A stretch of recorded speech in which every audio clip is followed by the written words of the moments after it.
Like you can watch how many impressions your listing has gotten one week and you can compare it to what you get the following week, and you can start paying attention to some of the trends and then make changes. Like you can update your pricing. Love it. Love the platform. Have gotten a lot of really good inquiries and leads for my midterm rental from it. It's almost like a Google Analytics for your property listing. There has been so many new things and new features that Furnished Finder has come out with the last month or two. When that sucker hits live, all of the investors are going to have your socks knocked off. I think that's something that you guys would even have an edge over Airbnb because hi, everybody. Welcome to InvestSmart with Steadily. I'm Alex Reeves, lead brand marketer here at Steadily. And today I'm really excited to welcome my friend Katie Lyon from Furnished Finder. Welcome, Katie. We at Steadily and Furnished Finder are partners, and there has been so many new things and new features that Furnished Finder has come out with the last month or two. As I'm an investor myself, I'm on Furnished Finder. I love it. Love the platform. Have gotten a lot of really good inquiries and leads for my midterm rental from it. So I'm really excited just to kind of catch up and learn more about what you guys are building at Furnished Finder and what's going on. So let's just kind of dive in. I keep seeing emails, lots of new updates recently. Just kind of give me an overview if you haven't been on the platform in a while or a real estate investor. And there are new features. What are those? How can they be used? And just what are you excited about? Yeah, there are so many new features that it's been like we have to pick and choose what we share when so that we don't just completely overwhelm people. Right? Because there is so much, and a lot of it is behind the scenes, just with massive tech upgrades and, rewriting softwares, and our engineers doing very engineering things that I don't understand, but I really appreciate the outcome of them. Things like our messaging system are getting a complete overhaul. How your property shows up in the search. How your property is just displayed. We call it your property details page, but it's your listing page, right?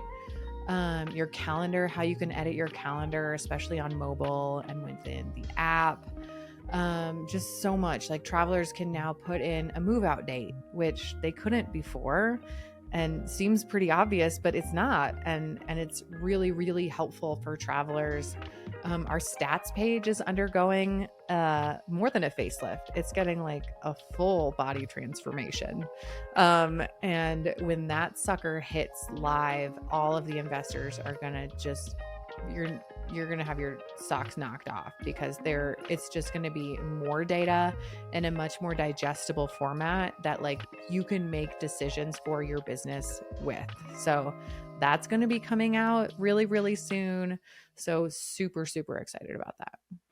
Of all of these changes, which all sound really exciting, what kind of feedback have you heard from real estate investors that people have been begging for, asking for, that you guys have just recently rolled out? What are you most excited about?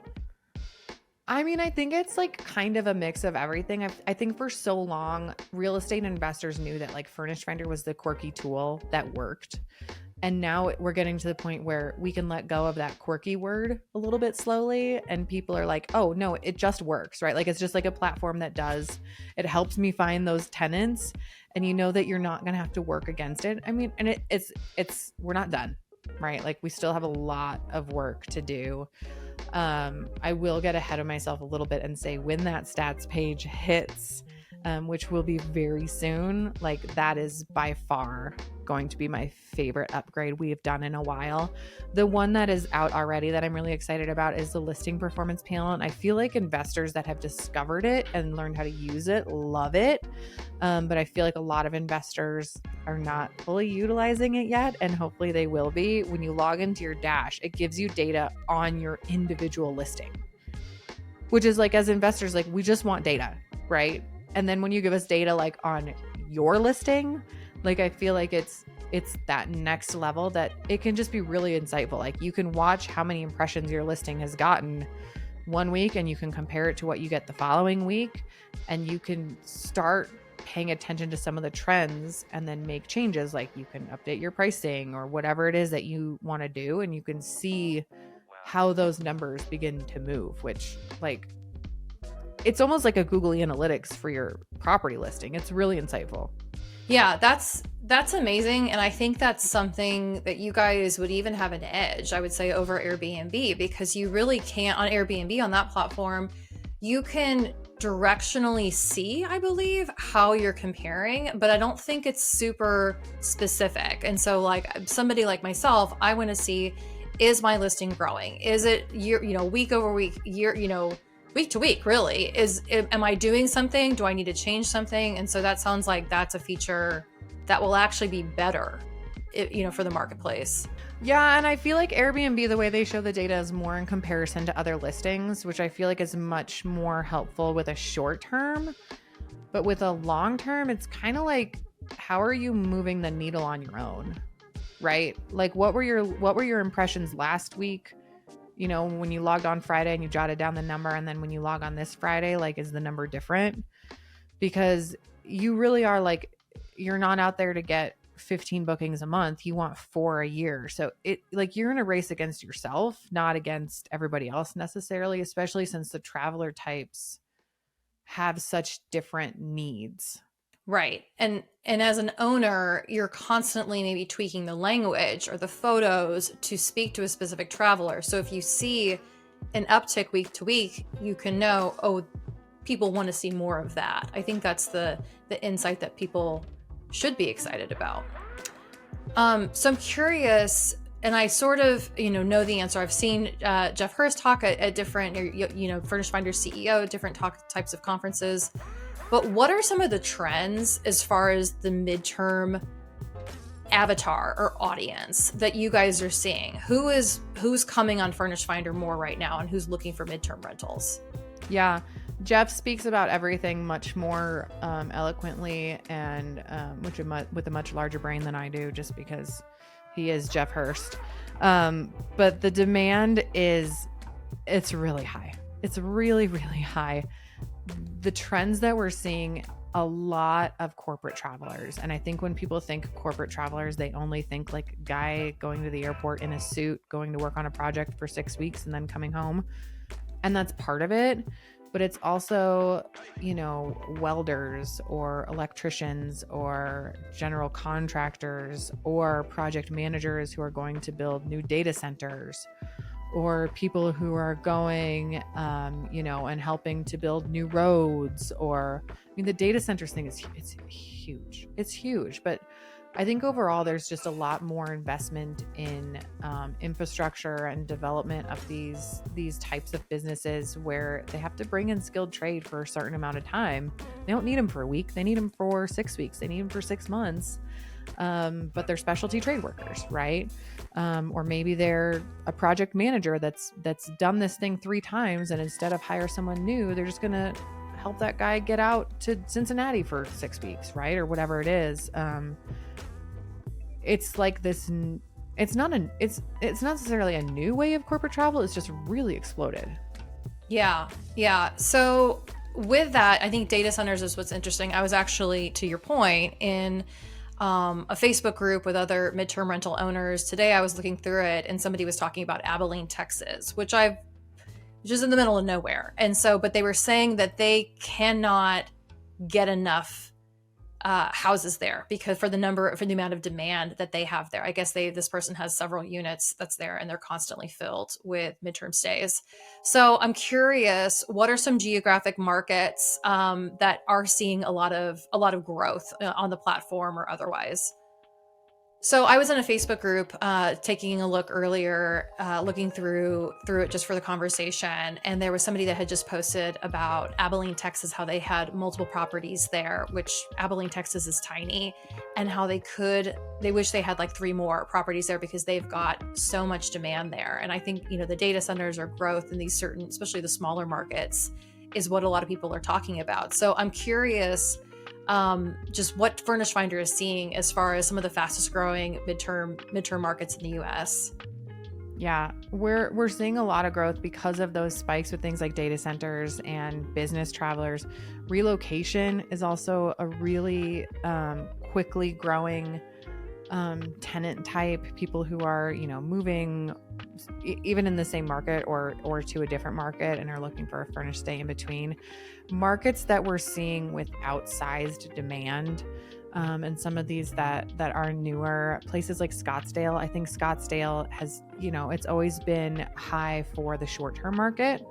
But for the midterm market or longer stays, we're seeing that new Phoenix. Then once you move into the mid-sized markets, places like Fort Lauderdale, Mesa, Arizona. I might be a little naive. I could not tell you where Mesa, Arizona is, but a lot of travelers do. Rochester, New York, which Rochester, again, is one of those kind of like, you're like, what is going on in Rochester? Well, something is going on in Rochester, New York. And then you've got places like Mountain View, California, Redwood City, California, and Abilene, Texas for small There you markets. go. Yeah, Abilene. It is. Abilene.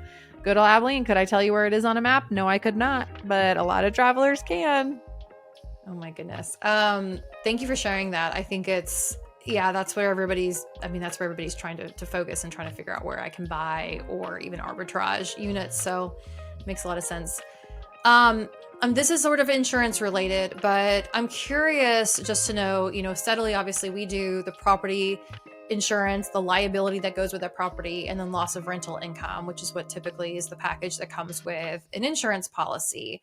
But tenant quality and vetting is something that we don't do. And it really does lead into a lot of that liability. It really does impact our business. We are covering the owner for the liability that somebody that is staying in your house, and what may happen to the property or what they might cause. So talk to me a little bit about how Furnished Finder helps or is helping hosts, whether it's new things that you guys are doing or existing things, existing tools. Just how do you guys reduce risk and help with some of that screening structure?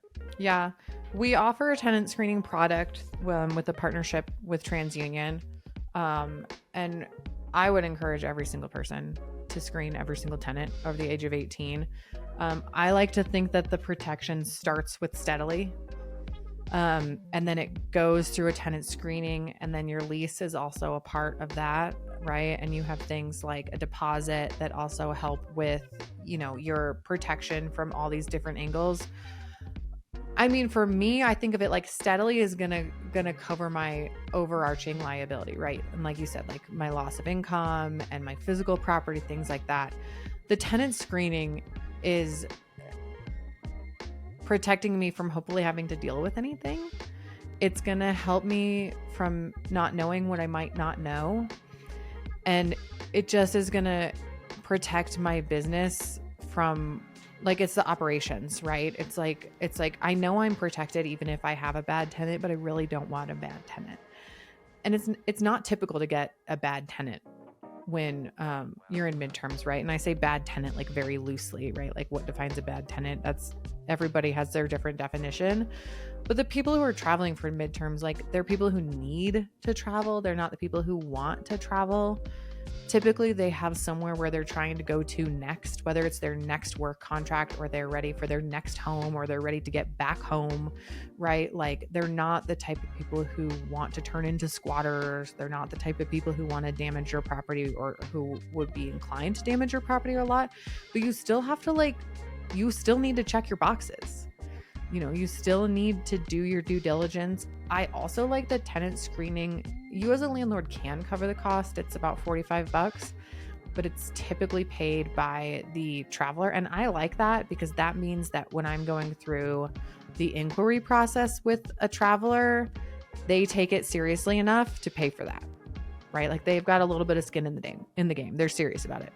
Yep. Yeah. And for so many investors, especially if you've got a regular W-2 and you're doing this as a secondary source of income, it's going to protect your time. Nobody wants to be pulled away from their job and their business to deal with a tenant who wrecked a property or something like that. Yeah. It honestly makes you want to quit the whole industry. So totally. And it only takes, I had a tenant once who was honestly quite a nightmare, and they were very much not the typical midterm tenant. And there was red flags on their screening, but I was like, I really want to get someone in this property though. And I went with it, and I learned it the hard way that no tenant is better than the wrong tenant. And it wasn't the typical midterm tenant, but like it wasn't that I was always worried about my overall coverage because I have the property insurance, the landlord coverage. It was more like, I'm so sick of dealing with this guy. I'm so sick of dealing with this. Like, it's your time. It's who you're starting a relationship with them, right? Like, it's a tenant landlord relationship. So are you guys seeing, with that relocation trend, are you guys seeing a lot of baby boomers thinking about retirement or trying to maybe, downsize from their original house that they've had in, and maybe trying out some different beach markets or some different vacation markets for a midterm stay or a longer term stay? Yeah, it's interesting. I think we're seeing a lot of different things happen with that generation. I think one thing we're seeing is that they are retaining their homes longer than we've seen with any generation previous. I mean, I know my grandma, who's in her mid 80s and widowed, is still in her house and has no intentions of leaving. That's where she's lived for 50 years, right? So we're seeing that their roots are very deep. But we also know that on the financial and the logistical side, they might need to rent out a room. They might need to rent out a basement. They also might want to, because they might be a little lonely, or they might want a little bit of help around the house, or they might want to help the next generation get started. So I think that's something that's going to be really interesting as we enter the next few years. But I think there's also boomers who are exploring different options of, what would it look like if I spent the summer by my grandkids? What would it look like if, I spent my winters in Florida and I stayed up here in my main house in Minnesota? So it's just I don't think they're following the same path that generations before them had. And it'll be interesting to see how that continues to emerge. Yeah, that's such a good answer. Thank you so much, Katie, for joining us today. If you guys want to learn more about Furnished Finder, where should people go? Yeah, you can always go to furnishedfinder.com. And we also have a podcast, Landlord Diaries. We have about 150 episodes, and we've got tons of information there. We've got a blog, we've got a resources page, but this has been great. I love any time that we get to spend together and just talk real estate and learn about where things are going and what we're seeing. Awesome. Thank you so much, Katie. Bye-bye, everybody. Thank you.